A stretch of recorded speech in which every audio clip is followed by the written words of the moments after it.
చిన్నప్పుడు అమ్మ రోట్లో చట్నీ దంచుతూ ఉంటే చుట్టూ చేరి కొంచెం కొంచెం తినేసేవాళ్ళం. అది గుర్తుందా? వేడి వేడి అన్నంలోకి ఆ రోటి పచ్చళ్ళు వేసుకొని తింటూ ఉంటే ఆ తృప్తే వేరు కదండీ!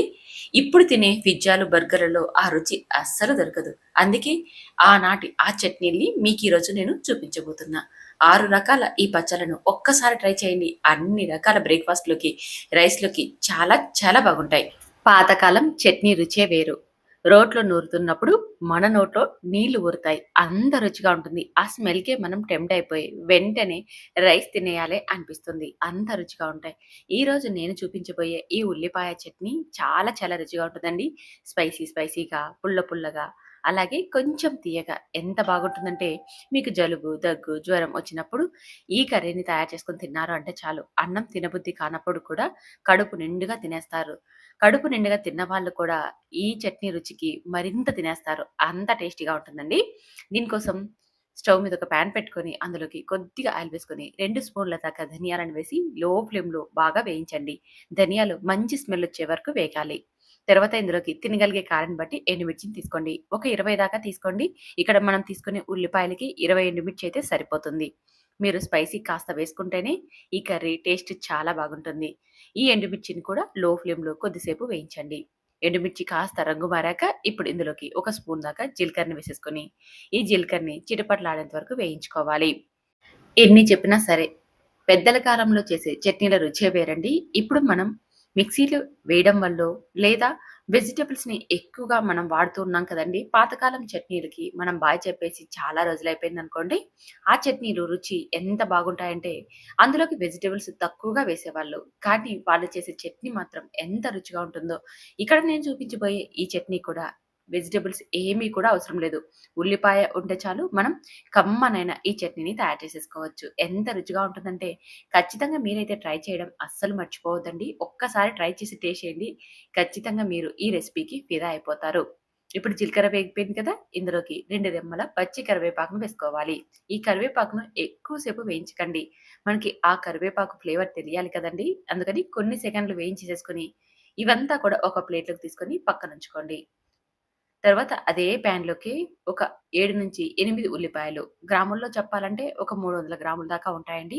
ఈ ఉల్లిపాయలను పొట్టు తీసేసుకొని, నేనిక్కడ వీడియోలో చూపించిన విధంగా మొదళ్ళు అలాగే కొనలను కట్ చేసేసుకొని, పొట్టు తీసేసుకొని, నేను ఇక్కడ వీడియోలో చూపించిన విధంగా ప్యాన్‌లో అన్నీ కూడా అమర్చి, కొద్దిగా నూనెను వేసుకొని, మంటని లో ఫ్లేమ్‌లో ఉంచి 5 నిమిషాల పాటు ఫ్రై చేసుకోవాలి. 5 నిమిషాల తర్వాత మరో సైడ్‌కి టర్న్ చేసేసుకొని, ఇందులోకి గుప్పెడు వెల్లుల్లి రెబ్బల్ని వేసేసుకోవాలి. ఉల్లిపాయలతో పాటు ఇందులోకి వెల్లుల్లి రెబ్బలు కూడా మంచిగా ఉంటాయండి. గుప్పెడు నిండాకు తీసుకోండి. లేదంటే ఒక 20-30 దాకా తీసుకోండి. మరొక 5 నిమిషాల పాటు మూత పెట్టి ఫ్రై చేసేసుకోండి. చూడండి మరొక 5 నిమిషాల తర్వాత చూపిస్తున్నా. ఉల్లిపాయ, వెల్లుల్లిపాయ 2 కూడా చూడండి మంచిగా ఫ్రై అయిపోయాయి కదా! ఈ విధంగా ఫ్రై అయిపోతే చాలు. మనకి ఉల్లిపాయ మరి ఎక్కువగా ఫ్రై అవ్వాల్సిన అవసరం లేదండి. ఒక 50% ఉడికితే సరిపోతుంది. ఇప్పుడు స్టవ్ మీద నుంచి దించి పక్కనుంచేసేసుకోండి. మనం ముందుగా ఎండుమిర్చిని వేయించుకున్నాం కదా! అవంతా కూడా రోట్లోకి వేసేసుకోండి. అలాగే ఇందులోకి రుచికి సరిపడా ఉప్పును వేసేసుకొని ఇదంతా మెత్తగా దంచండి. ఇక్కడ నేనైతే దంచి తయారు చేస్తున్నాను. మీకు ఒకవేళ ఇలా దంచుకోవడం వీలవ్వదు అనుకుంటే, మీరు మిక్సీలోకి వేసేసుకొనైనా ఈ కర్రీని ప్రిపేర్ చేసేసుకోవచ్చు. కాకపోతే మనం ఇలా రోట్లో నూరుకున్నామనుకోండి, రుచి చాలా బాగుంటుందండి. ఒక్కసారి మీకు వీలుంటే ట్రై చేయండి. లేదు మీకు టైం లేదనుకుంటే మాత్రం మిక్సీలో అయినా వేసేసుకోవచ్చు. ఎండుమిర్చి మెదిగాక ఇందులోకి పెద్ద నిమ్మకాయ సైజంత చింతపండును వేసుకోవాలి. ఇందులోకి కాస్త చింతపండు ఎక్కువగానే పడుతుందండి. అందుకని కాస్త పెద్ద నిమ్మకాయ సైజంత చింతపండును గంట ముందే నానబెట్టుకోండి. బాగా నానిన చింతపండును ఇందులోకి వేసేసుకొని మెత్తగా నూరండి. అలాగే చింతపండు మునిగేంత వరకు నీళ్ళను వేసుకోవాలి. ఎక్కువ వాటర్ వేయకండి. మనకు ఆ వాటర్ అయితే అవసరం అవుతాయి. చింతపండు మునిగేంత వరకు వేసుకుంటే సరిపోతుంది. చింతపండు వేసి మెత్తగా మెదిగాక తర్వాత అవసరాన్ని బట్టి ఆ నీళ్ళను కూడా అదేనండి చింతపండు నానబెట్టుకున్న నీళ్ళను కూడా వేసేసుకొని ఇదంతా మెత్తగా నూరండి. తర్వాత రుచికి సరిపడా ఉప్పు అయిందో లేదో చెక్ చేసేసుకోండి. ఉప్పు సరిపడా అయిందంటే ఇందులోకి మనం వేయించుకున్న ఉల్లిపాయ, వెల్లుల్లి ఉన్నాయి కదండీ! అందులో నుంచి వెల్లుల్లి మాత్రం ముందు వేసుకోండి. వెల్లుల్లి మనకి మెత్తగా మెదగాలి. ఉల్లిపాయ మెత్తగా మెదగాల్సిన అవసరం ఉండదు కాబట్టి ఫస్ట్ వెల్లుల్లిని వేసేసుకొని ఇదంతా మెత్తగా నూరండి. మరి మెత్తని చూర్ణంలా కాకుండా అక్కడక్కడ మనకి తినేటప్పుడు ఈ వెల్లుల్లి తగలాలి. ఎందుకంటే వెల్లుల్లి ఆయిల్‌లో ఫ్రై అయిపోయింది కదండీ! తింటూ ఉంటే చాలా బాగుంటుంది. కాస్త కచ్చాపచ్చాగా దంచాక ఇప్పుడు ఇందులోకి ఉల్లిపాయల్ని కూడా వేసేసుకోండి. ఇక్కడ మీకి ఉల్లిపాయ గురించి ఒక చిన్న స్టోరీ చెప్తానండి. మా అమ్మ ఈ చట్నీ చేసేటప్పుడు ఈ ఉల్లిపాయల్ని మేము ఎక్కువగా తినేవాళ్ళం. అంటే ఉల్లిపాయలు ఇలా ఉడికించాక తినేకి చాలా చాలా రుచిగా ఉంటాయండి. అమ్మ చట్నీ నూరేటప్పుడు మేము కొన్ని సెపరేట్‌గా తీసుకొని తినేవాళ్ళం.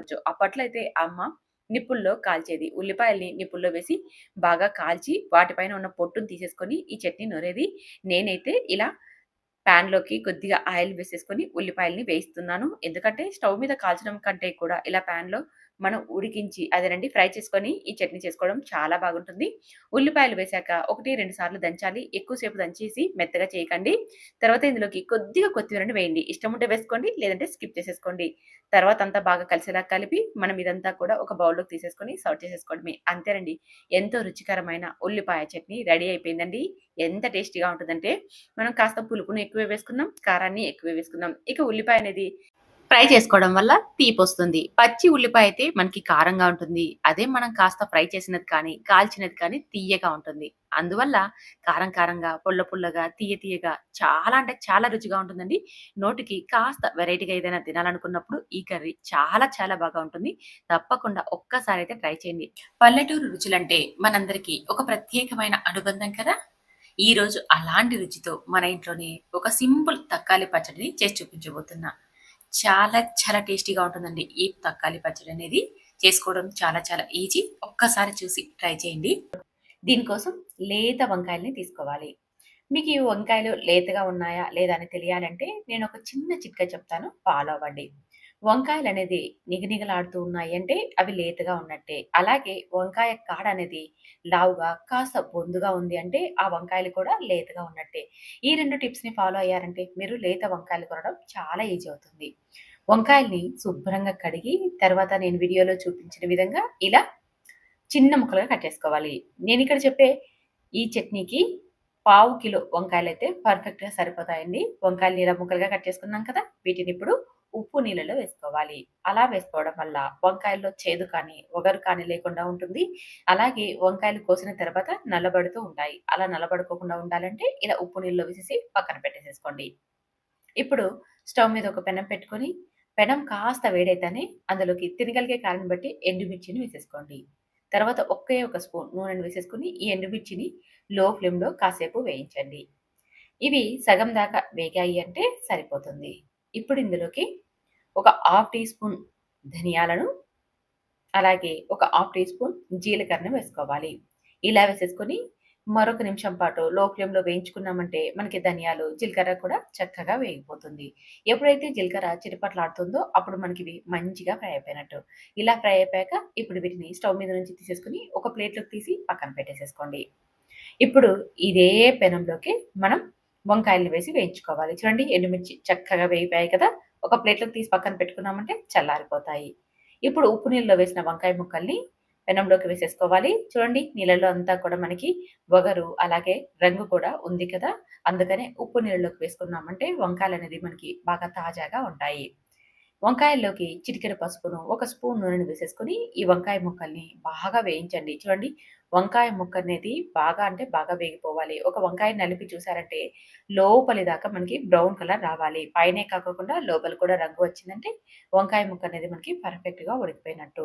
మీరు ఒక వంకాయ ముక్క తీసుకొని గట్టిగా ఫ్రై చేశారంటే మీకు అర్థమవుతుంది. అలాగే అదే వంకాయ ముక్కను మీరు తిని చూసారంటే అప్పుడు మీకి టేస్ట్ చాలా బాగా ఫ్రై అయిపోయినట్టు కూడా తెలిసిపోతుంది. ఇలా వంకాయని మంచిగా ఫ్రై చేసేసుకోవాలి. అప్పుడే మనకి ఈ పచ్చడికి చాలా చాలా రుచిగా ఉంటుందండి. చూస్తున్నారుగా వంకాయ ఎంత బాగా ఫ్రై అయిపోయిందో. ఇలా ఫ్రై చేసుకున్న ఈ వంకాయ ముక్కల్ని ఒక ప్లేట్‌లోకి తీసుకొని పక్కన పెట్టుకోండి. ఆలోపు మనకి బాగా చల్లబడతాయి. ఇప్పుడు ఇదే పెనంలోకే కట్ చేసుకున్న 4 టమోటాలని వేసుకోవాలి. టమోటాలు బాగా పడినవి తీసుకోండి. గుజ్జనేది బాగా ఎక్కువగా వచ్చి రుచి చాలా బాగుంటుంది. ఇందులోకి కూడా కొద్దిగా నూనెని వేసేసుకొని టమోటాలని మెత్తబడేంత వరకు మగ్గించండి. టమోటాలు మెత్తబడ్డాక ఇందులోకి పెద్ద గోలి సైజంత చింతపండును వేసేసుకొని ఒకసారి చింతపండంతా టమోటాల్లో కలిసేలా కలిపి లో ఫ్లేమ్‌లో మగ్గనివ్వండి. చూడండి టమోటాలు బాగా మగ్గాయి కదా! అలాగే చింతపండు కూడా మెత్తబడిపోయింది. ఇప్పుడు స్టవ్ మీద నుంచి దించేసేసి ఈ టమోటాలని కూడా చల్లబరుచుకోవాలి. ఇప్పుడు ఇవంతా దంచుకోవడానికి రోల్‌ని సిద్ధంగా చేసేసుకోండి. శుభ్రంగా కడిగి తడి లేకుండా తుడుచుకున్నాక ఇప్పుడు ఇందులోకి మనం వేయించి పెట్టుకున్న ఎండుమిర్చి, ధనియాలు, జీలకర్రని అలాగే రుచికి సరిపడా ఉప్పును కూడా వేసేసుకోండి. ఉప్పనేది కాస్త చూసుకొని వేసుకోండి. మనం వంకాయలని ఉప్పు నీళ్ళలో నానబెట్టి వేసుకున్నాం కాబట్టి కాస్త ఉప్పుగానే ఉంటాయి కదండీ వంకాయ ముక్కలనేది. అందుకని చూసుకొని వేసుకోండి. తక్కువ అనిపిస్తే మళ్ళీ వేసుకుందాం. ఎండు మిరపకాయలని చూడండి ఈ విధంగా మెత్తని పౌడర్‌లాగా దంపుకున్నాక ఇప్పుడు ఇందులోకి 5-6 వెల్లుల్లి రెబ్బల్ని కూడా వేసేసుకొని, అవి కూడా కాస్త మెరిగాక, ఇప్పుడు ఇందులోకి ముందుగా మనం చింతపండును వేసుకోవాలి. టమాటాలో ఉడికించుకున్నాం కదా! ఆ చింతపండును ముందుగా వేసేసుకొని దంచుకోవాలి. ఇలా చింతపండును ముందుగా వేసుకోవడం వల్ల చింతపండు అనేది మనకి మెత్తగా మెదిగిపోయి పచ్చడిలో బాగా కలిసిపోతుంది. అందుకని ముందు చింతపండును వేసేసుకోండి. చింతపండు బాగా మెదిగాక, ఇప్పుడు ఇందులోకి చల్లబడిన ఈ టమాటా ముక్కలన్నిటిని కూడా వేసేసుకోవాలి. ఇప్పుడు ఇదంతా కూడా మంచిగా దంచుకోవాలి. దంచేటప్పుడు గట్టిగా మీరు రోలును అటు ఇటు అన్నారంటే చాలండి. రోకలి అలా గట్టిగా అనడం వల్ల ఇదంతా కూడా మన మీదకి ఎగురుతుంది. అందుకని స్మూత్‌గా దంపుకోవాలి. చూడండి ఇలా. వీడియోలో చూపించిన విధంగా ఇలా టమోటాల్ని కూడా బాగా మెత్తగా దంచుకొని ఒకసారి రుచి చూడండి. ఎందుకంటే ఉప్పు తక్కువ అనిపిస్తే ఇప్పుడే వేసేసుకోవచ్చు. నేనైతే ఇక్కడ ఉప్పు చూసాను. నాకైతే పర్ఫెక్ట్‌గా సరిపోయిందండి. ఉప్పు సరిపోయాక ఇప్పుడు ఇందులోకి వంకాయ ముక్కల్ని కూడా వేసేసుకోవాలి. వంకాయ ముక్కల్ని కూడా వేసేసుకొని కాస్త కచ్చా పచ్చాగా దంచుకోవాలి. వంకాయ ముక్కలు మరి మెత్తగా అయిపోకూడదండి. కాస్త పలుకులుగా ఉండేలాగా దంచుకోవాలి. చూడండి ఇక్కడ వీడియోలో చూస్తే మీకే అర్థమైపోతుంది కదా! వంకాయ ముక్కల్ని కాస్త అలా దంచుకున్నామంటే చెక్క ముక్కలుగా బాగుంటుంది. ఇప్పుడు ఇందులోకి పెద్ద ఉల్లిపాయని పెద్ద పెద్ద ముక్కలుగా కట్ చేసి ఈ ముక్కల్ని కూడా దంచుకోవాలి. ఉల్లిపాయ ముక్కల్ని కూడా మనకి చట్నీలో బాగా కలిసిపోవాలి కదండీ! అందుకని మీరు కొద్దిగా వంకాయను అలాగే ఉల్లిపాయని కూడా దంచండి. అలా దంచడం వల్ల పచ్చళ్ళు మంచిగా కలిసిపోతాయి. తర్వాత ఇందులోకి కొద్దిగా కొత్తిమీర తరుగును కూడా వేసేసుకొని ఒకసారి అంతా బాగా కలిసేలా కలుపుకున్నామంటే అంతేనండి. సింపుల్ అండ్ టేస్టీ తక్కాలి పచ్చడైతే రెడీ అయిపోయిందండి. ఈ తక్కాలి పచ్చడనేది తక్కాలి అంటే టమోటాలు అని అర్థమండి. కర్ణాటక భాషలో లేదా తమిళనాడులో ఎక్కువగా ఈ తక్కాలి, తక్కాలి అని పిలుస్తూ ఉంటారు. కానీ ఈ పచ్చడి రుచి చాలా చాలా బాగుంటుంది. మనమైతే వంకాయ పచ్చడి అంటాం. లేదా కారం పచ్చడి అని పిలుస్తాం. కానీ కర్ణాటక అలాగే తమిళనాడు వాళ్ళు మాత్రం తక్కాలి పచ్చడి అని పిలుస్తారు. చాలా చాలా రుచిగా ఉంటుందండి ఈ తక్కాలి పచ్చడనేది. ఎంత టేస్టీగా ఉంటుందంటే కారం కారంగా, పుల్ల పుల్లగా చాలా బాగుంటుంది. వేడి వేడి అన్నంలోకి కాస్త నెయ్యిని వేసుకొని తిన్నామంటే ఇక ఏ కర్రీ కూడా అక్కర్లేదు. ఇంత టేస్టీగా ఉండే కర్రీని మీరు కూడా తినాలనుకుంటే మాత్రం ఫుల్ వీడియో చూసేసి ట్రై చేసి ఎలా వచ్చిందో కామెంట్ చేయండి. మీ నోటికి సరికొత్త రుచిని చూపించబోతున్నా. చాలా అంటే చాలా టేస్టీగా ఉంటుంది. ఎక్కువ ఇంగ్రీడియెంట్స్ కూడా అవసరం లేదు. 2 ఇంగ్రీడియెంట్స్‌తో ఈ కారాన్ని మనం ప్రిపేర్ చేసుకుంటాం. ఎంత స్పైసీగా, ఎంత టేస్టీగా ఉంటుందంటే, మీరు రొటీన్ కర్రీస్ అన్ని తిని బోర్ కొట్టేస్తున్నప్పుడు ఇలా చేసి తిని చూడండి. మొత్తం రైస్ అంతా కూడా లాగించేస్తారు. అంత టేస్టీగా ఉంటుంది. వేడి వేడి అన్నంలోకి ఈ కారం వేసుకొని, కొద్దిగా నెయ్యిని వేసుకొని తిన్నారంటే, ఇక అమృతం ఇలాగే ఉంటుందేమో అనిపించేంత రుచిగా ఉంటుంది. మరి ఇంకెందుకు ఆలస్యం ఒక్కసారి ఈ పల్లెటూరి కారాన్ని మీరు కూడా ప్రిపేర్ చేసుకొని తిని చూడండి. నచ్చితే లైక్ చేసి మన ఛానల్‌ని ఫాలో అవ్వండి. దీనికోసం తాజా పచ్చిమిర్చిని తీసుకోవాలి. మరి ఎక్కువ స్పైసీ కాకోకుండా కాస్త తక్కువ స్పైసీ ఉన్న మిర్చిని తీసుకున్నామంటే ఈ కారం అనేది ఎక్కువ కారం లేకోకుండా తినగలిగేంతగా టేస్టీగా ఉంటుంది. అందుకని మీరు మార్కెట్‌లో తెచ్చుకున్నప్పుడు చిట్టి చిట్టి మిరపకాయలుంటాయి కదా! అలాంటివి కాకోకుండా ఇలా పొడవు మిరపకాయలు తీసుకున్నారంటే కారం తక్కువుంటాయి. ఈ మిరపకాయల్ని శుభ్రంగా కడిగాక ఇలా 2 ముక్కలుగా కట్ చేయండి. అప్పుడు వేయించుకున్నప్పుడు మనకి చిటపటలాడుకోకుండా ఉంటాయి. ఇప్పుడు మనం తీసుకున్న మిరపకాయలకు సరిపడా చింతపండును తీసుకోవాలి. ఇక్కడ నేనైతే పెద్ద నిమ్మకాయ సైజ్ అంత చింతపండును తీసుకున్నానండి. మనం కారం ఎంత తీసుకుంటామో పులుపు కూడా సమానంగా ఉండాలి. అప్పుడే రుచి చాలా బాగుంటుంది. ఈ చింతపండును చూడండి పిచ్చలు, ఈనెలు లేకోకుండా శుభ్రం చేసేసుకోవాలి. తర్వాత వాటర్‌లో వేసి 1, 2 సార్లు శుభ్రంగా కడగాలి. చింతపండును కడిగి తీసుకోవడమే చాలా మంచిది. ఇంతకుముందు వీడియోలో కూడా నేను చెప్పాను. ఇప్పుడు చింతపండును కడిగేసేసాం కదా! మరొక బౌల్‌లోకి వేసేసుకొని మునిగేంత వరకు నీళ్ళని పోసుకోవాలి. ఎక్కువ వాటర్ వేయకండి. జస్ట్ చింతపండు తడిచేలాగా మాత్రమే వాటర్ వేయండి. ఇలా వేసేసుకొని పక్కనుంచేసేసుకోండి. ఆలోపు మనకి చింతపండు నానిపోతుంది. ఇప్పుడు స్టవ్ మీద పెనం పెట్టుకొని అందులోకి మనం కట్ చేసి పెట్టుకున్న ఈ పచ్చిమిర్చి ముక్కల్ని వేసి తడిపోయేంత వరకు లో ఫ్లేమ్‌లో వేయించండి. ఈ పచ్చిమిర్చినంతా కూడా లో ఫ్లేమ్‌లో వేయించండి. అప్పుడు ఘాటు రాకోకుండా అలాగే పచ్చిమిరపకాయలనేది చిటపటలాడుతూ ఎగరుకోకుండా ఉంటాయి. కాస్త తడిపోయాక ఇప్పుడు ఇందులోకి ఒక స్పూన్ నూనెను వేసేసుకొని పచ్చిమిర్చిని బాగా వేయించండి. పచ్చిమిర్చి పైన చూడండి ఇలా తెల్లటి బొబ్బలు మాదిరిగా రావాలి. అప్పుడు మనకి పచ్చిమిర్చి బాగా ఫ్రై అయిపోయినట్టు. ఇలా వేయించుకున్నాక ఇప్పుడు ఇందులోకి 1 స్పూన్ ధనియాలను, 1 స్పూన్ జీలకర్రను వేసుకోండి. పచ్చిమిర్చి వేగాక మాత్రమే వేయండి. ఎందుకంటే ఇవి చిన్నగా దినుసులు ఉండడం వల్ల అడుగుకు చేరి మాడిపోతాయి. అందుకని పచ్చిమిర్చి బాగా వేగాక ఇవి వేసేసుకొని కొన్ని సెకండ్లు మాత్రమే వేయించుకోవాలి. అప్పుడు మనకి పర్ఫెక్ట్‌గా సరిపోతుంది. ఎక్కువ సేపు వేయించినా సరే ఇవి మాడిపోతాయి. అందుకని కొన్ని సెకండ్లు మాత్రమే వేయించండి. ఇలా వేయించుకున్న వీటిని స్టవ్ మీద నుంచి దించి పూర్తిగా చల్లారనివ్వండి. ఇప్పుడు రోటిని శుభ్రంగా కడిగేసేసుకొని రోట్లో వేసి మనం దంచుకోవాలి. మీరు కావాలంటే మిక్సీలో వేయండి. కానీ దంచిన టేస్ట్ అయితే అస్సలు రాదండి. ఇది దంచడం వల్లే ఆ రుచి వస్తుందంటే నేను ఖచ్చితంగా నమ్ముతాను. ఎందుకంటే మనం దంచేటప్పుడు బాగా నూరుతాం కదండీ! ఆ నూరడం వల్ల రుచి మరింత పెరుగుతుందనమాట. మిక్సీలో వేసిన దానికంటే కూడా రోట్లో దంచుకున్నది ప్రతిదీ టేస్టేనండి. పొడులైనా సరే, పచ్చళ్ళైనా సరే. ఇప్పుడు మనం పచ్చిమిర్చిలోకి రుచికి సరిపడా ఉప్పును వేసుకొని బాగా మెత్తగా నూరాక అప్పుడు ఇందులోకి 5-6 వెల్లుల్లి రెబ్బలను వేయాలి. పొట్టు తీయకోకుండా అలాగే వేసేయండి. ఈ వెల్లుల్లి రెబ్బలు కూడా కాస్త మెదిగాక ఇప్పుడు ఇందులోకి నానబెట్టి పెట్టుకున్నాం కదా! ఆ చింతపండును కూడా ఇందులోకి వేసేసుకొని మరొకసారి ఇదంతా మెత్తగా దంచుకోవాలి. యాక్చువల్‌గా ఇది పల్లెల్లో ఇంకొక రకంగా కూడా తయారు చేస్తారండి. పొలంలో పనికి వెళ్ళినప్పుడు అక్కడే ఇన్‌స్టంట్‌గా దీన్ని తయారు చేసుకుంటారు. పచ్చిమిర్చిని వేయించరు. పచ్చిమిర్చి, ఉప్పు, వెల్లుల్లి రెబ్బలు, చింతపండును ఏదైనా కొండల్లో రాళ్ళుంటాయి కదండీ! గుట్టల్లో. ఆ రాళ్ళ పైన వేసేసుకొని మరొక రాయితో దంచి ఇన్‌స్టంట్‌గా అప్పటికప్పుడు వేడి వేడి అన్నంలోకి దంచుకొని తింటారు. రుచి చాలా చాలా బాగుంటుందండి. పొలంలో అయితే అలాగే చేస్తారనమాట. ఇంటి నుంచి దంచుకొని తీసుకెళ్ళకోకుండా అక్కడే ఇన్‌స్టంట్‌గా పచ్చిమిర్చి, ఉప్పు, వెల్లుల్లిని వేసేసుకొని దంచి వేడి వేడి అన్నంలోకి తింటారండి. చాలా రుచిగా ఉంటుంది. ఎన్ని కూరలున్నా సరే వాళ్ళు ఈ కారంతో ఒక ముద్ద తింటే యాక్టివ్‌గా ఉంటారని వాళ్ళ నమ్మకం. చాలా చాలా రుచిగా ఉంటుంది ఆ దంపుడు చట్నీ అనేది. ఇప్పుడు చూడండి మనకి చింతపండు వేశాక మెదిగిపోయింది కదా! ఇందులోకి ఉల్లిపాయల్ని కూడా కాస్త పెద్ద ముక్కలుగా కట్ చేసి వేసుకోవాలి. ఒక ఉల్లిపాయను వేసుకున్నామంటే సరిపోతుంది. ఉల్లిపాయ ముక్కల్ని కూడా కాస్త కచ్చా పచ్చగా దంచాలి. అప్పుడే ఈ పచ్చల్లోకి కలిసిపోయి తినేటప్పుడు చాలా బాగుంటాయండి. ఇలా దంచేసేసుకున్నాక ఇప్పుడు దీన్ని ఒక సర్వింగ్ బౌల్‌లోకి తీసేసుకొని సర్వ్ చేసేసుకోవడమే. వేడి వేడి అన్నంలోకైనా, చపాతీల్లోకైనా, పూరీల్లోకైనా, దోసలోకైనా చాలా బాగుంటుందండి. రొటీన్‌గా తిని తిని అలవాటు పడ్డ నాలుకకి ఇది వెరైటీగా అనిపిస్తుందండి. ప్రతిరోజు ఒకే కర్రీని తినడం వల్ల మనకి కూడా బోర్ కొట్టేస్తూ ఉంటుంది కదా! ఒక్కసారి ఈ కారాన్ని తిని చూడండి ఎంత టేస్టీగా ఉంటుందో. కొద్దిగా నెయ్యిని వేసుకున్నారంటే చాలు అమృతం కూడా దీని ముందర పక్కన పెట్టేయాల్సొస్తుంది. అంత టేస్టీగా ఉంటుంది. మరింకెందుకు ఆలస్యం ఒక్కసారి ఈ పల్లెటూరి కారాన్ని మీరు ట్రై చేయండి. ట్రై చేసి టేస్ట్ చేసి ఎలా వచ్చిందో కామెంట్ చేయండి. బెండకాయ అంటే సాధారణంగా మనం ఫ్రై లేదా పులుసు తయారు చేసుకుంటూ ఉంటాం.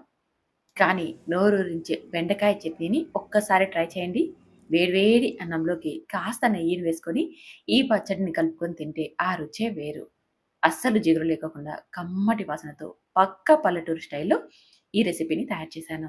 ఇందులోకి ఒక సీక్రెట్ ఇంగ్రీడియెంట్ ఉందండి. అది వేసాము అంటే చట్నీ రుచే మారిపోతుంది.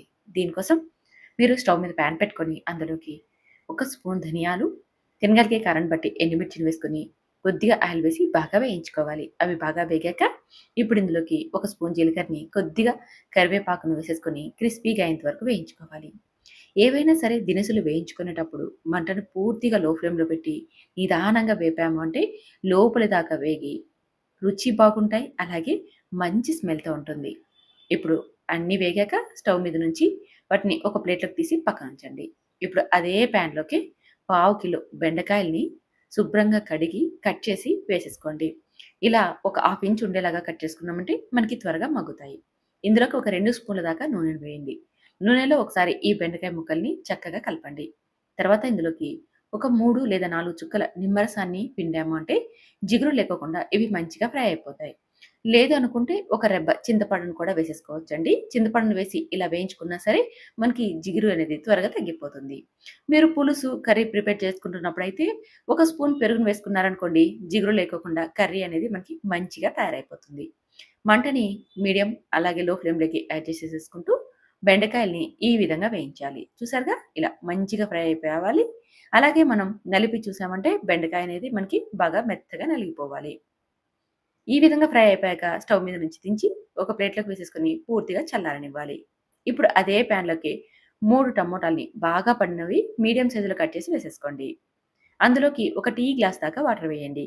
అలాగే 2 పచ్చిమిర్చి, ఒక రెబ్బ చింతపండుని వేయండి. నీళ్లు ఎందుకు వేశాను అనేది మీకి రోట్లో పచ్చడి నూరుతూ చెప్తానండి. ఇలా నీళ్లు వేసుకోవడం వల్ల రుచి ఎలా ఉంటుంది? ఎందుకు వేయాలి అనేది ఇప్పుడు మూత పెట్టి మంటని లో ఫ్లేమ్‌లో పెట్టుకొని ఒక 5 నిమిషాలు ఉడికించండి. 5 నిమిషాలకి మనకి టమోటాలు బాగా చక్కగా ఉడికిపోతాయి. చూసారా? టమోటా మనకి బాగా సాఫ్ట్‌గా అయిపోయింది కదా! ఇప్పుడు మూత తీసేసుకొని జస్ట్ ఒక నిమిషం ఇలాగే వదిలేయండి. అప్పుడు మనకి మంచిగా ఫ్రై అయిపోతాయి. తర్వాత స్టవ్ మీద నుంచి దించి పూర్తిగా చల్లారనివ్వండి. ఇప్పుడు రోట్లో మనం వీటిని దంచుకుందాం. దానికోసం రోల్ని శుభ్రంగా కడిగి తడి లేకోకుండా తుడిచాక, ఇప్పుడు ఎండుమిర్చి, జీలకర్ర, ధనియాలు వేయించుకున్నాం కదా! వాటితో పాటు కొద్దిగా ఉప్పును వేసేసుకొని ఇది మెత్తగా దంచండి. ఇలా మెత్తగా మెదిగిపోయాక ఇప్పుడు ఇందులోకి మనం సీక్రెట్ ఇంగ్రీడియెంట్ అని చెప్పాం కదండీ! అవి వేరుశెనగ విత్తనాలు. పల్లీలు అండి. పల్లీలను వేయించినవి ఒక 2 స్పూన్లు వేసుకున్నామంటే పచ్చడి రుచి చాలా చాలా బాగుంటుందండి. ఈ చట్నీకి అసలు టేస్ట్ అనేదే ఈ పల్లీలతో వస్తుంది. పల్లీలు మీకు నచ్చకుంటే మాత్రం స్కిప్ చేయండి. కానీ ఒక్కసారి వేసి చూడండి. ఎంత రుచిగా ఉంటాయో. జస్ట్ ఒక 2 స్పూన్లు బాగా వేయించిన వేరుశెనగ విత్తనాల్ని, అలాగే వెల్లుల్లి రెబ్బల్ని వేసేసుకొని మెత్తగా దంచండి. చాలా అంటే చాలా మెత్తగా అయిపోవాలి. ఎక్కడే గాని మనకి పల్లీలు పలుకులుగా కూడా కనపడకూడదనమాట. ఆ విధంగా సాఫ్ట్‌గా అయ్యేలాగా దంచండి. ఒకవేళ మీకి ఇంట్లో రోలు లేదు, దంచుకోవడానికి టైం లేదంటే ఇదంతా మిక్సీలో కూడా వేసేసి మీరు గ్రైండ్ చేసేసుకోవచ్చు. కాకపోతే ఈ రోట్లో నూరిన టేస్ట్ అస్సలు వేరండి. ఆ టేస్టే చాలా చాలా బాగుంటుంది. మీకు టైం ఉంటే మాత్రం ఖచ్చితంగా రోట్లో నూరడానికే ట్రై చేయండి. అవంతా మెదిగిపోయాక అందులోకి టమోటా, పచ్చిమిర్చిని వేసేసుకొని చిన్నగా కలుపుతూ నూరుకోవాలి. మరి టమోటాలనేది మెత్తగా అయిపోవాల్సిన అవసరం లేదండి. కాస్త కచ్చా పచ్చాగా ఉంటే సరిపోతుంది. ఇందులోకి నేను పచ్చిమిర్చిని వేశాను కదండీ! ఇక్కడ పచ్చిమిర్చి అనేది కూడా మనకి రుచినిస్తుంది అండి. మనం తినగలిగే కారాన్ని బట్టి ఎండుమిర్చిని వేసుకున్నాం. పచ్చిమిర్చి అనేది రెండే 2 వేసాం కాబట్టి అది అంత స్పైసీగా ఏమీ ఉండదు. కాస్త 2 పచ్చిమిర్చిని కూడా వేసుకొని మీరు ట్రై చేయండి. రుచి చాలా బాగుంటుంది. లేదనుకోండి ఎండుమిర్చి సగం, పచ్చిమిర్చి సగం కూడా వేసేసుకొని తయారు చేసేసుకోవచ్చు. టమోటా కాస్త కచ్చా పచ్చాగా మెదిగాక కాస్త పెద్దగా ఉన్న ఉల్లిపాయ ముక్కల్ని వేసేసుకొని కచ్చా పచ్చాగా దంచండి. నా దగ్గర చిన్న ఉల్లిపాయలున్నాయి కాబట్టి వాటిని వేసేసాను. ఉల్లిపాయ కాస్త మెదిగాక ఇప్పుడు ఇందులోకి బెండకాయ ముక్కల్ని కూడా వేసేసుకొని మరొకసారి ఇదంతా కలిసేలాగా నూరుకోవాలి. బెండకాయ అనేది చాలా సాఫ్ట్‌గా అయిపోయింది కాబట్టి మనం ఇలా చివర్లో వేసుకున్నా సరే బెండకాయ అనేది మనకి మెత్తగా అయిపోతుంది. ఇక్కడ మీకు నేను ఒక విషయం చెప్పాను కదండీ! టమోటాలోకి ఎందుకు వాటర్ వేశాను అని. ఇక్కడ చూస్తున్నారుగా మనకి ఈ రోటి పచ్చడనేది ఎంత జారుగా ఉందో, ఇలా జారుగా ఉందంటే రైస్‌లో కలుపుకొని తినడానికి చాలా చాలా బాగుంటుందండి.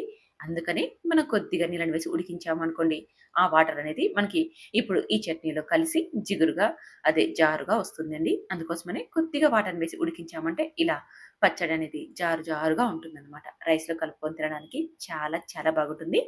లాస్ట్‌లో కొద్దిగా కొత్తిమీరని వేసి కలిపి సర్వ్ చేసేసుకోవడమే. ఇందులోకి కొద్దిగా నెయ్యిని వేసుకొని తిన్నాము అంటే ఇక ఏ కర్రీ కూడా అక్కర్లేదు. ఎంత రుచిగా ఉంటుందో మీరు కొద్దిగా తినాలి అని రైస్ పెట్టుకున్నారనుకోండి మొత్తం లాగించేస్తారు. అంత టేస్టీగా ఉంటుంది. నన్ను నమ్మి ఒక్కసారి నేను చెప్పిన విధానంలో ట్రై చేయండి. ట్రై చేసి టేస్ట్ చేసి ఎలా వచ్చిందో కామెంట్ చేయండి. పెద్దలు ఏ వంటకం చేసినా సరే రుచితో పాటు ఆరోగ్యానికి కూడా చాలా ప్రాముఖ్యతను ఇచ్చేవాళ్ళు. ఈరోజు నేనైతే ఆంధ్రాలో చేసి టమోటా పచ్చడిని తయారు చేసి చూపించబోతున్నా. ఈ రోటి పచ్చడి ఎంత రుచిగా ఉంటుందో అంతే ఆరోగ్యానికి చాలా చాలా మంచిదండి. మీరు కూడా ఒక్కసారి ట్రై చేయండి. ఈ చట్నీని దోస, చపాతీ, పూరి, ఇడ్లీ, రైస్, ముద్ద ఇలా అన్ని రకాలుగా వాడుకోవచ్చు. ఇక రుచి చెప్పక్కర్లేదు. దీనికోసం ముందుగా హాఫ్ కేజీ పచ్చి టమోటాలని తీసుకోవాలి. టమోటా మరి పచ్చిగా ఉండకూడదు, అలా అని మాగి ఉండకూడదు. ఇక్కడ చూస్తున్నారుగా దోరగా ఉండాలి. ఇలా ఉంటే చట్నీ రుచి చాలా చాలా బాగుంటుంది. తర్వాత తినగలిగే కారాన్ని బట్టి మిర్చిని వేసుకోవాలి. నేనిక్కడ వింటర్‌లో చేస్తున్నాను కాబట్టి ఈ చట్నీని స్పైసీ కాస్త ఎక్కువగా ఉందనుకోండి, చలికి తినేటప్పుడు మనకి చాలా బాగుంటుంది. అదే మనం ఎండాకాలంలో తయారు చేసుకుంటున్నప్పుడు కాస్త స్పైసీని తగ్గించి తినాలి. చలికాలంలో కాస్త స్పైసీ తిన్నామనుకోండి బాగుంటుంది. తర్వాత ఇందులోకి 3 లేదా 4 వంకాయల్ని ముక్కలుగా కట్ చేసి వేసుకోవాలి. వంకాయల్ని డైరెక్ట్‌గా అయినా వేసుకోవచ్చండి. కాకపోతే అందులో పుచ్చులుంటాయి కాబట్టి కొద్దిగా కట్ చేసుకునేటప్పుడు చూసుకొని వేసుకుంటే సరిపోతుంది. వంకాయలు నల్లబడకుండా ఉండడం కోసం చిటికెడు పసుపును, కొద్దిగా ఉప్పును వేసుకున్నామంటే వంకాయ ముక్కలు ఉడికిన తర్వాత కూడా మనకి నల్లబడకోకుండా అలాగే ఉంటాయి. ఇందులోకి టీ గ్లాస్ వాటర్‌ని యాడ్ చేసేసి మూత పెట్టి 5 నిమిషాలు ఉడికించుకోవాలి. 5 నిమిషాల తర్వాత చూపిస్తున్నాను చూడండి టమోటాలు చక్కగా ఉడికాయి. కాకపోతే మనం వేసిన వాటర్ ఇంకా ఉంది కదా! ఈ కొద్దిగా వాటర్ కూడా మనకి వెళ్ళిపోవాలి. అందుకని నేను మరొకసారి మూత పెట్టి ఉడికిస్తున్నాను. చూడండి టమోటాలు ఎంత చక్కగా ఉడికాయో. మంటని లో ఫ్లేమ్‌లో ఉంచుకున్నామంటే ఇలా బాగా ఉడికిపోతాయి. టమోటా లోపల దాకా సాఫ్ట్‌గా ఉడికిపోతుందండి. ఇక్కడ కొద్దిగా వాటర్ ఉన్నాయి కదా! ఆ వాటర్ ఇంకిపోయేదాక మనం మళ్ళీ మూత పెట్టి మరొక నిమిషం ఉడికించుకున్నాం అనుకోండి, వాటర్ మొత్తం ఇంకిపోతాయి, టమోటాలు ఇంకా సాఫ్ట్గా అయిపోతాయి. ఇక్కడ నేను మళ్ళీ మూత పెట్టి ఒక నిమిషం ఉడికించాను. చూడండి, వాటర్ మొత్తం ఇంకిపోయాయి కదా. ఇలా 5 లేదా 7 నిమిషాలు ఉడికించుకున్నాం అనుకోండి, టమోటాల్లోకి వేసిన వాటర్ మొత్తం ఇంకిపోతుంది, అలాగే టమోటాలు కూడా సాఫ్ట్గా ఉడికిపోతాయి. తర్వాత ఇందులోకి 1-2 స్పూన్ల దాకా నూనెను వేసుకొని 1 నిమిషం పాటు వేయించుకున్నామంటే టమోటాల చట్నీ మనకి మంచిగా ఉంటుంది. కొద్దిగా ఆయిల్ లేకోకుండా ఉడికించిన చట్నీ అయితే కొద్దిగా కారపు వాసన వచ్చినట్టుగా, కొద్దిగా పచ్చిగా ఉన్నట్టుగా అనిపిస్తుంది. ఒక చుక్క నూనె వేసి వేయించుకున్నాం అనుకోండి, టేస్ట్ అనేది ఇంకా బాగుంటుంది. మీరు కావాలంటే ఆ ప్లేస్లో నెయ్యిని కూడా వేసేసుకొని వేయించుకోవచ్చు. ఇలా నూనెను వేసాక 1 నిమిషం పాటు మాత్రమే ఇదంతా కలుపుతూ వేయించుకున్నాం అనుకోండి, నూనె అంటి ఇవంతా మంచి రుచిగా వచ్చేస్తాయి. తర్వాత స్టవ్ మీద నుంచి దించి పూర్తిగా చల్లారనివ్వాలి. ఇవి చల్లారేలోపు స్టవ్ మీద మరొక ప్యాన్ పెట్టుకొని అందులోకి 1/4 కప్పు దాకా వేరుశనగ విత్తనాలు వేసుకోవాలి. ఇవి గ్రాముల వైజ్లో చెప్పాలంటే 100 గ్రామ్స్ ఉంటాయండి. మనం తీసుకున్న 1/2 కిలో టమోటాకి 100 గ్రాముల దాకా వేరుశనగ విత్తనాలు వేసుకుంటే సరిపోతుంది. 2 స్పూన్ల నువ్వుల్ని కూడా యాడ్ చేసుకోవాలి. వేరుశనగ విత్తనాలు బాగా వేగిన తర్వాత ఇందులోకి ఒక 2 స్పూన్ల నువ్వులు వేసేసుకొని స్టవ్ ఆపేసేసుకోవాలి. మనకు పెనం వేడిగా ఉంటుంది కదా, ఆ వేడికి నువ్వులంతా కూడా మనకి బాగా చిరుపర్లాడుతూ వేగిపోతాయి. మనం అలాగే మంటను ఉంచేసామంటే నువ్వులు త్వరగా మాడిపోతాయండి. అప్పుడు చట్నీ రుచి అనేది చేదుగా వచ్చేస్తుంది. అందుకని మీరు నువ్వులు వేస్తానే స్టవ్ ఆపేసేసుకోండి. స్టవ్ ఆపేసేసి మనకి పెనం వేడికే నువ్వుల్ని అటు ఇటు కదుపుతూ బాగా వేయించుకోండి. చూడండి, నువ్వులు బాగా చిరుపర్లాడుతూ ఎంత మంచిగా ఫ్రై అయిపోయాయో. ఇలా మనం స్టవ్ ఆపేసేసి ఫ్రై చేసుకున్నామంటే సరిపోతుంది. నువ్వులు మంచిగా ఫ్రై అయిపోయాక ఇప్పుడు వీటిని కూడా స్టవ్ మీద నుంచి దించేసేసి పూర్తిగా చల్లారనివ్వాలి. ఇప్పుడు మనం ఈ చట్నీని మిక్సీకి కాకుండా నేనైతే ఇక్కడ రోట్లో నూరి తీసుకుంటున్నానండి. మీరు కావాలంటే మిక్సీకైనా వేసుకోవచ్చు. అంటే మీకు టైం లేదనుకుంటే మిక్సీలో అయినా వేసుకోవచ్చు. రోట్లో నూరామనుకోండి, చట్నీ రుచి మరింత పెరుగుతుంది, అది గుర్తుపెట్టుకోండి. ఇప్పుడు నువ్వుల్ని, వేరుశనగ విత్తనాల్ని రోట్లోకి వేసేసుకొని మెత్తగా దంచుకోవాలి. మీకు టైం లేదంటే మాత్రం ఫస్ట్ మిక్సీలోకి ఈ విత్తనాల్ని వేసేసుకొని మెత్తగా మెదిగిన తర్వాత మనం కొన్ని వెల్లుల్లి రెబ్బల్ని వేసేసుకోవాలి. ఇక్కడ విత్తనాలు మెదిగాయి కదా, నేనైతే వెల్లుల్లి రెబ్బలను వేసి మరొకసారి దంచుతున్నాను. మరీ మెత్తగా వెల్లుల్లి అయిపోవాల్సిన అవసరం లేదండి. మళ్ళీ మనం నూరుతాం కదా, మిగతా ఇంగ్రీడియంట్స్ అన్ని వేసి అప్పుడు అవి స్మాష్ అయిపోతాయి. ఇప్పుడు మనం పచ్చిమిర్చిని ఫస్ట్ వేసుకోవాలి. ఎందుకంటే పచ్చిమిర్చి అనేది మనకి మెత్తగా అయిపోవాలి కదా, అందుకని ఫస్ట్ పచ్చిమిర్చిని వేసుకున్నాం అనుకోండి, మనం మెత్తగా దంచేసేసుకోవచ్చు. మిర్చిని వేసుకొని రుచికి సరిపడా ఉప్పును వేసేసుకొని మిర్చి అంతా సాఫ్ట్గా అయ్యేంత వరకు దంచుకోవాలి. మిర్చి ఎక్కడే కానీ మనకి కనిపించుకోకుండా మొత్తం అంతా బాగా మెదిగిపోవాలి. అప్పుడు మనకి స్పైసీ అనేది బాగా తెలిసిపోతుంది. కచ్చా పచ్చగా ఉందనుకోండి, తినేటప్పుడు పచ్చిమిర్చి అక్కడక్కడ తగులుతూ చాలా స్పైసీగా అనిపిస్తుంది. ఈ పచ్చడికి మాత్రం మిర్చి బాగా మెత్తగా మెదిగిపోవాలి. మిర్చి బాగా సాఫ్ట్గా అయిపోయాక ఇప్పుడు ఇందులోకి టమోటాలను వేసేసుకోవాలి. ఒకేసారి అన్ని టమోటాలు వేసేసామంటే టమోటాలో అంతా జ్యూస్ ఉంటుంది కదా, అదంతా కూడా మనకి ఎగిరే అవకాశం ఉంటుంది. కాబట్టి ఇలా ఒక్కొక్క టమోటాను వేసుకుంటూ స్మూత్గా దంచుకున్నాం అనుకోండి, టమోటాలో ఉన్న జ్యూస్ అంతా కూడా మనకి ఎగరుకోకుండా నీట్గా ఉంటుంది. ఇలాగే 1 బై 1 అన్ని ఉడికించిన టమోటాలని వేసేసుకొని ఇదంతా కాస్త మెత్తగా ఇంతవరకు నూరుకోవాలి. మరి టమోటా అంతా కూడా మెత్తగా అయిపోవాల్సిన అవసరం లేదు. కాస్త కచ్చపచ్చగా అక్కడక్కడ టమోటా ముక్కలు కనిపించేలాగా నూరుకోండి. ఈ విధంగా టమోటాని మధ్య మధ్యలో కలుపుతూ స్మూత్గా నూరుకున్నాం అనుకోండి, టమోటా అంతా చిరిమిపోయి మనకి అక్కడక్కడ తగులుతూ ఉంటుంది.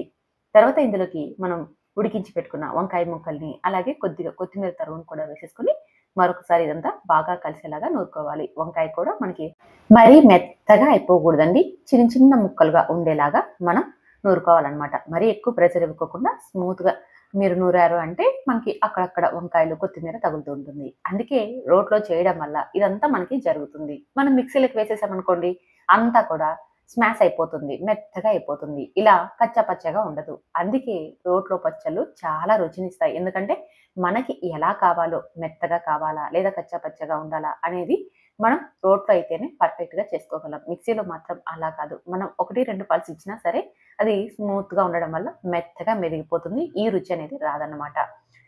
కాస్త కచ్చా పచ్చగా నూరిన తర్వాత ఇందులోకి 2 కట్ చేసుకున్న ఉల్లిపాయలని కూడా వేసేసుకొని ఒకసారి అంతా బాగా కలిసేలా కలిపి మనం ఏదైనా ఒక బౌల్లోకి తీసుకొని సర్వ్ చేసేసుకోవడమే. ఇందులోకి పోపు కూడా అవసరం లేదండి. నేనైతే ఎప్పుడూ కూడా ఇందుకు పోపు పెట్టను. మీరు కావాలంటే మినపప్పు, శనగపప్పు, ఆవాలు, జీలకర్ర వేసేసుకొని పోపును వేసేసుకొని ఇందులోకి కలిపి సర్వ్ చేసేసుకోవచ్చు. అన్ని రకాల టిఫిన్స్లోకి ఎంతో టేస్టీగా ఉంటుంది. లంచ్లోకి, డిన్నర్లోకి కూడా పర్ఫెక్ట్ అని చెప్తాను. జుట్టు మనకి ఊడిపోకుండా ఉండాలి అన్నా, చర్మం నిగనిగలాడుతూ ఉండాలి అన్నా, అలాగే మన బాడీలో రక్తం వృద్ధి చెందాలి అన్నా, ఎముకలు దృఢత్వంగా ఉండాలి అన్నా సరే, ఈ పచ్చడి మనకి చాలా చాలా ఉపయోగపడుతుంది. ఎక్కువ ఖర్చు లేకోకుండా తక్కువ ఖర్చులో చేసుకునే ఈ కర్రీ మన హెల్త్‌కి చాలా చాలా మంచి బెనిఫిట్స్‌ని ఇస్తుందండి. చేసుకోవడం కూడా చాలా చాలా ఈజీ అండి. తక్కువ సమయంలో ఈ పచ్చడిని మనం ప్రిపేర్ చేసేసుకోవచ్చు. పిల్లలు, పెద్దలు అందరికీ కూడా ఈ రుచి చాలా బాగా నచ్చేస్తుంది. మరింకెందుకు ఆలస్యం, పూర్తిగా వీడియోని చూసి మీరు కూడా ఒక్కసారైతే ట్రై చేయండి. టేస్ట్ ఎలా వచ్చిందో కామెంట్ చేయండి. దీనికోసం ముందుగా మనమైతే మునగాకును తీసుకోవాలి. ఎప్పుడైనా సరే మీరు మునగాకును తీసుకున్న తర్వాత ఇలా గట్టిగా ఏదైనా కాటన్ క్లాత్‌లో చుట్టి పెట్టారు అంటే చాలండి. నెక్స్ట్ డేకి మనకు ఆకంతా కూడా వచ్చేస్తుంది. ఇలా మనమైతే ఆకును వడవలసిన అవసరం ఉండదు. ఆకును విదిలించాము అంటే చాలు అంతా కూడా రాలిపోతుంది. మీకు ఈ టిప్ అయితే యూజ్ చేసేసుకోండి. కాటన్ క్లాత్‌లో గట్టిగా చుట్టి పెట్టండి చాలు. ఆకంతా కూడా వచ్చేస్తుంది. మనం ప్రతి ఆకును కూడా కాడల నుంచి ఒలచాలి అంటే చాలా టైం పడతది కదా! అలా కాకుండా కాటన్ క్లాత్‌లో చుట్టి పెట్టేసామంటే ఈజీగా ఆకంతా వచ్చేస్తుంది. ఇలా ఒలిచిన ఆకును పక్కన ఉంచేసేసుకొని, ఇప్పుడు స్టవ్ మీద కడాయి పెట్టి, అందులోకి 3-4 స్పూన్ల వేరుశనగ విత్తనాలని, అలాగే 1 స్పూన్ పచ్చిశనగపప్పు, 1 స్పూన్ ధనియాలను తీసేసుకొని, కొద్దిగా ఆయిల్‌ని వేసేసుకొని, వీటిని లో ఫ్లేమ్‌లో బాగా వేయించాలి. ఇవంతా బాగా క్రిస్పీగా అయిపోయాక, ఇప్పుడు ఇందులోకి తినగలిగే కారాన్ని బట్టి ఎండుమిర్చిని వేసుకొని, వీటిని కూడా మరి కొద్దిసేపు వేయించుకోవాలి. కొన్ని సెకన్ల పాటు వేయిస్తే చాలండి. ఎండుమిర్చి మనకి బాగా వేగిపోతుంది. ఇలా అన్ని దినుసుల్ని కూడా లో ఫ్లేమ్‌లో బాగా వేయించేసేసుకోవాలి. తర్వాత ఇందులోకి ఒక స్పూన్ దాకా జీలకర్రని వేసేసుకోవాలి. ఇలా జీలకర్రని వేసుకునేటప్పుడే మనం స్టవ్ ఆపేసేసుకోవాలి. ఎందుకంటే పెనం అనేది మనకి వేడిగా ఉంటే చాలండి. జీలకర్ర అనేది చిటపటలాడుతూ ఫ్రై అయిపోతుంది. ఎక్కువ మంట లేదా ఎక్కువ వేడి ఉన్నా సరే జీలకర్ర అంతా మాడిపోతుంది. రుచి అస్సలు బాగోదు. అందుకని స్టవ్ ఆపేసేసుకొని జీలకర్ర వేసుకున్నాక కొన్ని సెకన్ల పాటు వేయించేసేసుకొని ఇదంతా ఒక ప్లేట్‌లోకి తీసుకొని చల్లారనివ్వండి. ఇప్పుడు అదే కడాయిలోకే మనం ఒలిచి పెట్టుకున్న మునగాకును శుభ్రంగా కడిగి వేసేసుకోవాలి. ఇక్కడ నేను 2 కట్టల మునగాకు తీసుకుంటున్నానండి. అంటే బయట మనం కొన్నప్పుడు కట్టలతో తీసుకుంటాం కదా! అలాంటి కట్టలు 2 అన్నమాట. లేదు మీరు చెట్టు నుంచి పీకినదైతే 3 గుప్పెళ్ళుగా తీసుకోండి సరిపోతుంది. శుభ్రంగా కడిగి వేసేసుకొని టీ గ్లాస్‌కి సగం దాకా నీళ్లను వేసి మూత పెట్టి మంటను మీడియం ఫ్లేమ్‌లో పెట్టుకొని 5 నిమిషాల పాటు ఉడికించుకోవాలి. 5 నిమిషాల తర్వాత చూపిస్తా చూడండి. వాటర్ అంతా కూడా ఇంకిపోయాయి కదా! ఇలా వాటర్ అంతా ఇంకిపోయాక ఇప్పుడు ఇందులోకి మనం కొద్దిగా నూనెను వేసుకోవాలి. మనం ఫస్ట్ నూనె వేయలేదు కదండీ! కొద్దిగా వాటర్‌ని వేసి ఉడికించాం కదా! ఇప్పుడు కొద్దిగా నూనెను వేసేసుకొని మరొకసారి మూత పెట్టి మరొక 5 నిమిషాలు లో ఫ్లేమ్‌లో ఉడికించాలి. ఫస్ట్ మనం మీడియం ఫ్లేమ్‌లో 5 నిమిషాలు ఉడికించాం. ఇప్పుడు మరొక 5 నిమిషాలు లో ఫ్లేమ్‌లో ఉడికించుకుంటున్నాం. ఇక్కడ మొత్తంగా అయితే మనం 10 నిమిషాలు ఉడికించుకోవాలి. మునగాకు అన్ని ఆకుకూరల్లాగా త్వరగా ఉడికిపోదు. ఇది కాస్త హార్డ్‌గా ఉంటుంది. మనం ఏదైనా ఆకుకూర కొద్దిసేపు ఉడికించామంటే చాలు మెత్తబడిపోతుంది. కానీ మునగాకు అలా కాదండి. అందుకనే మునగాకును మనం ఎక్కువ సేపు ఉడికించుకోవాలి. ఇక్కడ 10 నిమిషాలకైతే మునగాకు చక్కగా ఉడికిపోయిందండి. తరువాత ఇందులోకి నేను 3 టమోటాల్ని ముక్కలుగా కట్ చేసి ఇందులోకి వేసేసాను. మరొకసారి ఇదంతా బాగా కలిసేలా కలిపి మూత పెట్టి మరొక 5 నిమిషాల పాటు లో ఫ్లేమ్‌లో ఉడికిస్తున్నాను. అంటే టమోటాలు మనకి సాఫ్ట్‌గా అయ్యేంత వరకు ఉడికించుకోవాలి. మునగాకు ఉడికిన తర్వాత టమోటాలని వేసేసుకొని, టమోటాలని కూడా సాఫ్ట్‌గా అయ్యేంత వరకు ఉడికించుకున్నామనుకోండి, ఆలోపు మనకి మునగాకు ఇంకా మంచిగా ఉడికిపోతుంది. మీకు ఒకవేళ ఇలా వద్దనుకుంటే మునగాకును ఫ్రై చేసేసుకొని, సెపరేట్‌గా తీసేసుకొని, తర్వాత టమోటాలని వేసేసుకొని, టమోటాలు సాఫ్ట్‌గా అయ్యేంత వరకు మగ్గించి, రెండిటిని పక్కన ఉంచేసేసుకొని చల్లారనివ్వండి. ఇప్పుడు రోట్లోకి మనం ఫస్ట్ వేయించుకున్నాం కదా! వేరుశనగ విత్తనాలు, ఎండుమిర్చిని అవన్నీ వేసేసుకొని, కొద్దిగా రుచికి సరిపడా ఉప్పును వేసేసుకొని, బాగా మెత్తగా దంచండి. ఉప్పును తరువాత కూడా రుచి చూసి వేసుకోవచ్చు కాబట్టి, ఇప్పుడు తక్కువగానే వేసేసుకోండి. ఇదంతా మెత్తగా మెదిగిపోయాక, చిన్న నిమ్మకాయదంత చింతపండును ఇందులోకి వేసుకోవాలి. చింతపండును మనం ముందే నానబెట్టుకోవాలి. ఇక్కడ నేను మునగాకును శుభ్రం చేసుకునేటప్పుడే చింతపండును నానబెట్టానండి. చిన్న నిమ్మకాయ సైజంత చింతపండు తీసుకుంటే సరిపోతుంది. ఈ చింతపండును మెత్తగా అయ్యేంత వరకు దంచుకోవాలి. ఇలా చింతపండు మొత్తం మెత్తగా అయ్యేంత వరకు దంచుకున్నాక, ఇప్పుడు మనం టమోటాల్ని, అలాగే మునగాకును కలిపి ఉడికించుకున్నాం కదండీ! అదంతా కూడా పూర్తిగా చల్లబడింది. చల్లబడ్డాక మనం ఇది కూడా రోట్లోకి వేసేసుకోవాలి. ఇక్కడ మీరు కావాలంటే టమోటాల్ని స్కిప్ చేసేసుకొని, మొత్తం చింతపండుతోనే ఈ చట్నీని తయారు చేసేసుకోవచ్చండి. అంటే టమోటాల ప్లేస్‌లో చింతపండును ఎక్స్‌ట్రాగా తీసుకోవాలి. కానీ మనకి మునగాకు కాస్త ఒగరుగా, కాస్త చేదుగా ఉంటుంది కదా! టమోటాలు వేసుకోవడం వల్ల రుచి చాలా చాలా బాగా ఉంటుందండి. ఎక్కడే గాని మనకి వగరు గాని, అలాగే చేదు గాని తెలియదు. టమోటాలనేది బ్యాలెన్స్ చేస్తుందండి. అందుకని నేను టమోటాలు వేశాను. ఒకవేళ టమోటాలు తినని వాళ్ళు, నచ్చని వాళ్ళు ఉంటే మాత్రం స్కిప్ చేసేసుకొని చింతపండునే ఎక్కువగా వేసేసుకోండి. ఇదంతా బాగా మెత్తగా అయిపోయాక రుచి చూడండి. ఉప్పు ఏమన్నా తక్కువ అనిపిస్తే వేసేసుకోండి. తర్వాత ఇందులోకి పెద్ద సైజు ఉల్లిపాయని కాస్త పెద్ద ముక్కలుగా కట్ చేసి ఇందులోకి వేసేసుకొని ఒకసారి, 2 సార్లు దంచండి. అలా దంచడం వల్ల ఇదంతా కూడా ఈ పచ్చల్లోకి బాగా కలిసిపోతుంది. తరువాత మనం ఇదంతా కూడా ఒక బౌల్‌లోకి తీసేసుకోవడమే. కావాలంటే మీరు ఇందులోకి పోపును కూడా ప్రిపేర్ చేసేసుకోవచ్చండి. ఇక్కడ వెల్లుల్లి రెబ్బలు వేయడం నేను మర్చిపోయాను. మనం చింతపండు వేసినప్పుడే వెల్లుల్లి రెబ్బలు కూడా వేయాలండి. ఈ పచ్చడి మొత్తం తయారైపోయాక నాకు వెల్లుల్లి రెబ్బలు వేయలేదు అని గుర్తుకు వచ్చింది. మీరైతే అలా చేయకండి. చింతపండు వేసినప్పుడే కొన్ని వెల్లుల్లి రెబ్బలను వేసేసుకొని ఈ పచ్చడిని ప్రిపేర్ చేసేసుకోండి. కావాలంటే మీరు ఈ పచ్చడిలోకి పోపును కూడా వేసుకోవచ్చండి. ఉద్దిపప్పు, శనగపప్పు, ఆవాలు, జీలకర్రని వేసి బాగా చిటపటలాడాక ఇందులోకి వేసుకొని కలిపి సర్వ్ చేసేసుకోవచ్చు. నేనైతే ఇక్కడ పోపును వేయడం లేదండి. డైరెక్ట్‌గా ఈ పచ్చడిని ఇలాగే తింటున్నాను. చాలా అంటే చాలా రుచిగా ఉంటుందండి. ఎప్పుడైనా సరే మీరు మునగాకు దొరికితే ఇలా ట్రై చేయండి. ఇక ప్రతిసారి కూడా మీరు ఈ మునగాకు పచ్చడినే చేసుకొని తింటారు. అంత రుచిగా ఉంటుంది. అంతే కాకుండా మునగాకులో మనకి హెల్త్ బెనిఫిట్స్ చాలా ఉన్నాయండి. మనం తరచుగా మునగాకును తీసుకోవడం వల్ల ఎముకలు దృఢంగా ఉంటాయి. అలాగే జుట్టు బాగా పెరుగుతుంది. స్కిన్ కూడా చాలా చాలా గ్లోగా ఉంటుంది. చూసారు కదా! రుచికరమైన పచ్చళ్ళను చాలా అంటే చాలా రుచిగా ఉంటాయి. అంతే కాకుండా చాలా హెల్త్ బెనిఫిట్స్ కూడా ఉంటాయి. మరింకెందుకు ఆలస్యం, మీరు ట్రై చేసి, టేస్ట్ చేసి మీకు ఎలా వచ్చాయో కామెంట్ చేయండి. Thank you for watching.